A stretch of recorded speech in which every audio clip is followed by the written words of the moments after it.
Hello everyone, my name's WindCrow, and today I just wanted to have a casual drawing talk because I'm working on this current piece for a player in my Dungeons and Dragons campaign. This character here, her name is Angela, and she's one of 8 champions that consist of my players, and how the story goes is that she is part of a group of champions that I call the Octave, a group of 8 champions, and their goal is to make up for the previous champion's failure to save the world, basically. They were supposed to fight this great beast of darkness, but they decided not to, and as such would let the world burn. And these characters are sort of a last-minute ditch effort by the gods to give humanity another chance to save itself before they remake the world, basically. And so she is a cleric, but she was designed to be a practical doctor, someone who didn't necessarily use magic and used more practical skills. And so initially, as I was designing her, I wanted to keep some of that vibe. I was talking with my player, and eventually we did come to a more clerical style for her clothes, but she still has elements of being a practical doctor with her. Now I want to spend a little bit of time talking about my art style. My art style, initially, as I've developed my art skills, I've found myself shifting more from a general anime style to more of a semi-realistic style. I think over time I've come to prefer a more grounded, more realistic style in how I draw characters. In terms of how I want to paint, one of my biggest inspirations is more impressionistic styles. Not impressionism, but paintings that have more of a painterly feel that aren't as smooth. For example, a painter that I have really come to enjoy and love his work is John Singer Sargent. I love the way that he can get a precision and readability, a realism in it, but there's enough painterliness, there's enough of the brush stroke, there's enough visible brush strokes, and there are enough movement and energy that it really works. Because that brings me to the next point, is that a big thing that I really enjoy is gesture and really drawing the body. Gesture is one of the things that I've practiced the most because as I was training my skills, that's the first thing I really started with is gesture, and I have come to just really love drawing gesture and drawing the form. Anatomy and the form is still something I'm working on, but gesture and rhythm and movement is something that I just really enjoy drawing in characters. It's something I really try to make sure that it reads through.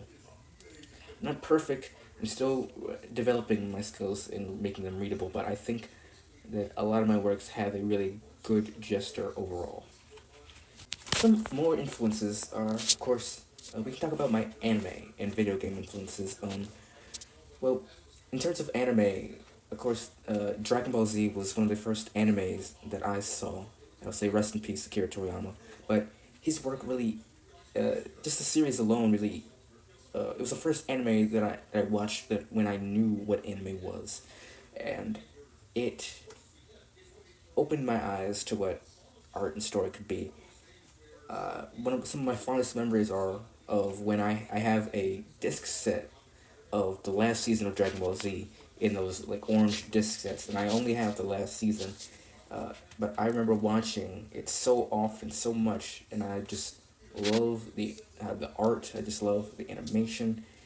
Beyond Dragon Ball, there's really just anime in general, but again, with how I've been looking for a more semi-realistic style, I've gravitated towards mangaka like Tite Kubo and a black comic artist, White Manga, who's here on YouTube. He's been a real big inspiration for me in showing that I could make my own works, that I could actually do this on my own, that my dream was to be an artist. Initially it was to be a mangaka, but I've sort of moved on just past that to just art in general, is that it's something that's achievable, that's something that I can do. And I still have some of my work that I based off of his style, and I think that he's a really great artist, and you should go check him out and support him on YouTube and buy his manga. In terms of video games, I've always been a video game person. Um, some of my earliest video games I remember, I think the first video games I got were Pokemon Heart Gold and Soul Silver, but I was in love with everything that was like those early 2000 cartoons, like those cartoons designed to sell toys, basically. So like Beyblade, Bakugan, Yu-Gi-Oh is one of my favorite series. Pretty much anything like that was something that really influenced me as a kid. In terms of video games, some of my favorite video games now are like Fire Emblem. I'm a huge Fire Emblem fan. I like a lot of strategy RPGs, and there's one game, Battleship Brigade, that I really enjoy just the vibe of. There's also, I'm a huge fighting game fan. I love Street Fighter and Tekken. I also love like any Arc System games, so Blaze Blue and Guilty Gear I really love. I don't really have a lot of time to play games anymore, but there are a lot of games that I sometimes wish I could play, but other than that, that's pretty much the games that I feel that influenced me in terms of the types of stories I like, because I do tend to like a lot of fantasy, but more like, I guess, sort of, not grungy, but more a mix of seriousness and that cool factor, but with a bit of like more personal stakes. For example, I like stories that kind of run on the same vibe as like maybe a Castlevania, the anime series, and things like that, where it's that more mature nature. It's not necessarily has to be dark or gritty, but something that's more mature in how the characters behave and respond to what's going on around them. Some other artists I like are Hicham Hakshi. There's also Taran Fiddler. There's Ian McCaig. I really love his line work. There's also Reno Tuna. I love the way he designs characters and just designs and how he can conceptualize from pretty much anything. A lot of artists out there whose art I enjoy, but I feel like there's also Onionholic, who are on Twitter, who I really love their painterliness and their lightness in how they draw their joy in how they draw characters. There's a joy in it. But there's a lot of people who I like, but these are just some of the artists who I like and who I really take inspiration from, and who I actively try to bring parts of their work into my art.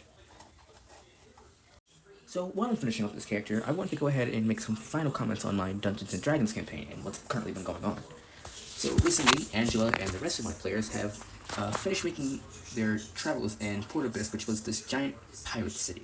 And they had met one of the previous champions there, one who seemed to have been a bit, not antagonistic, more apathetic towards everything. Someone who wasn't hostile, but allowed the rest of his team to let things happen and play out the way that they did. He ended up becoming somewhat of an ally, or at least being cooperative in giving them information and sending them on their way. And currently, they're making their way towards the complete opposite side of the map, in order to make it to Twilecax, which is the mage society that I talked about in my previous video titled Bruja.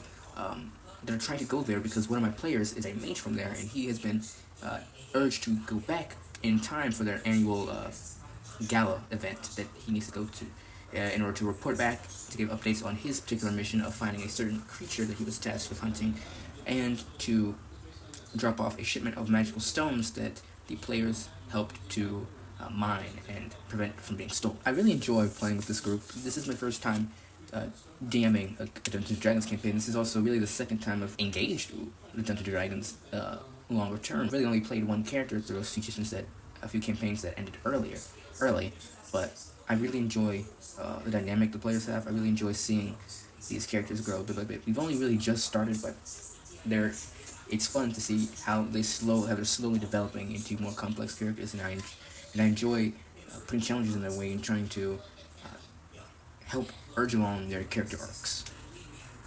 But I think that's about all I had to say. This casual talk and draw. I'm talking about my influences, my inspirations, and some of the things I'm currently working on, and how I'm combining all these things together to create the creative person that is me. So I hope you guys all enjoyed the video, and that you'll like, comment, and subscribe to my channel. If you enjoyed this piece of artwork and want to see more, I have a few more videos in my YouTube channel, and if you're interested, you can check out my Blue Sky, which is in the description down below. This is Inari, signing out.